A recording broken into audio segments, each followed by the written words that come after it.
سار له به کښئ ظالمې نو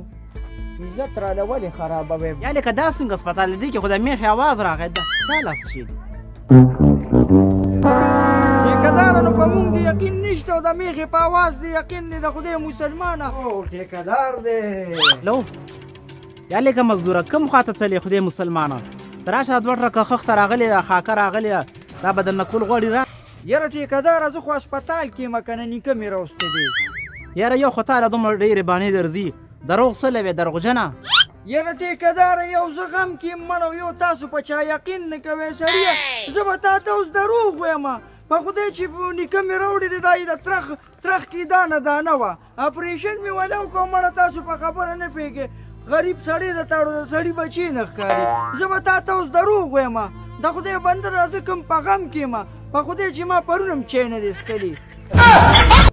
ډوډۍ مې نه تېرېږي دغسې اوبه نه شم څښلی په سپېږمو یې بیا رالره کومه دومره غم کې یم زه تا سره ټیکهداره خپل ځان غم دی او مړه زموږ در سره اړو غم نشته سړیه یاره ټیکهداره خفه نه شي زما په تیزو خبرو خو بس سبا به سهار وختي که خیري کار له درغلي مو دوه ټرکه خښته نه والله 15 ټرکه لړکه دا رور دی ژوندي دی که نه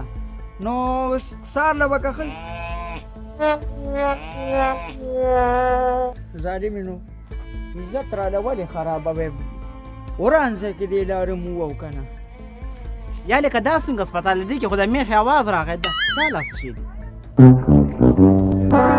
ټیکهداره نو په مونږ د یقین نشته او د میخې په اواز د یقین دی د خدای مسلمانه هسپتال کې مې د نیکن ځای نه نو د میخو پارم ته مې راوړه ما یې راشه دلته بیخي علاج وشي یا لکه ته خو لیونې په خپله خو مونږ هم ځان سره لیونې کې شابه زه راځه پټاپټ راځه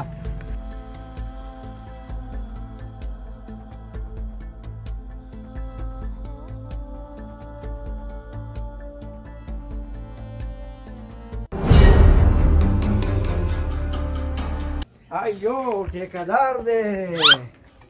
یاره ټیکهداره والله چې یو ورځ چوټي م څوکه چې ټول ملک دې په مخه راغه شو ستا د داسې خو هغه هسپتال کې مریضان هم تنګ وو او ما خو یو په موبایل باندې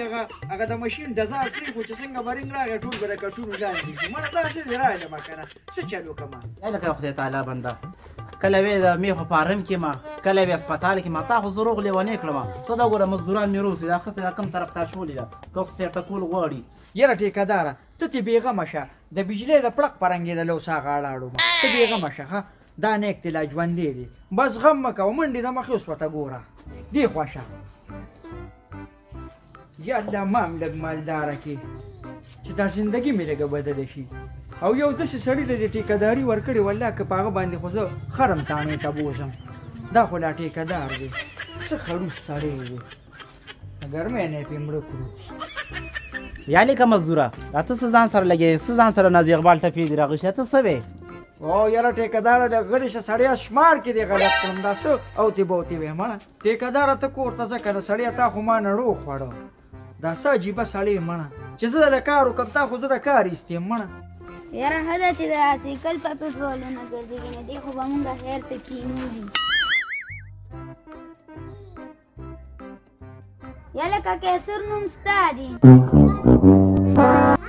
او ډاګي ماما ولې زما نوم د کیسر څه چل دی د حد در پسې راغلې نوکري درته میلاو شوه 2 لکه روپۍ میاشتې ده ها نه مړه دا چې دا خو کار وشو که نه یار شابه لکه دا خښتې خواته ولکه نه ته څه کې ولې کېنه لکه افسر نه شومه څه ګوره دا خښتې د باندې ټول یې وروم دا وا دې نه لیدلې چې 2 لکه روپۍ میاشتې ده اوس دې دې خښتو کې بند کړم او قبر ته یې لساس کړم تا به په ما باندې روک بوک کو راکه لکه د هاته ستا پوره نوم څه دی ولې ډاګي زما پوره نوم کیسر خانه ولې څه مسله پکې شته څه هلکه زه پکې غلط شوی یم د حد د ستا نه دی دا خو د قیصر علي په نوم دی ټیکهداره دا خښتې خوا واړو ما پړی کم خشته خشته سب ګوره اوس د نه پکې خبر ساس ومه no.